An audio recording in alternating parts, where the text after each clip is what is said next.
আমরা ইসরায়েলকে বলতে চাই, হে ইসরায়েল শুনে রাখো, মুসলিম জাতি যদি দাঁড়িয়ে যায়, মুসলিম জাতি যদি ঘুম থেকে উঠে যায়, তোমরা পালাবার জায়গা খুঁজে পাবে না ইনশাআল্লাহ। সর্বশেষ বলতে চাই, হে যুবক সমাজ, হে মুসলিম জাতি, তোমরা আর কতকাল ঘুমাবে? তোমাদের ঘুম ভাঙবে কবে? জাগো, তাকাও ফিলিস্তিনের দিকে, দেখিয়ে দেখো আমাদের মুসলিম বোনদেরকে, মুসলিম ভাইদেরকে কিভাবে হত্যা করা হচ্ছে। জাগো, হাতে হাত রাখো, ইসলামী বিশ্বকে চলো এগিয়ে নিয়ে যায় ইনশাআল্লাহ। আসসালামু আলাইকুম রহমতুল্লাহ।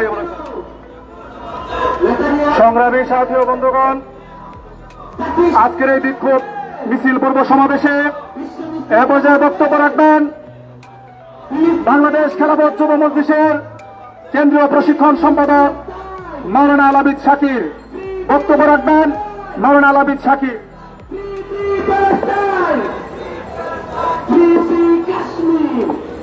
نحمده ونصلي على رسوله الكريم أما بعد فأعوذ بالله من الشيطان الرجيم بسم الله الرحمن الرحيم هو الذي أخرج الذين كفروا من أهل الكتاب من ديارهم لأول الحشر ما ظننتم أن يخرجوا وظنوا أنهم مانعتهم حصونهم من الله فأتاهم الله من حيث لم يحتسبوا صدق الله العظيم।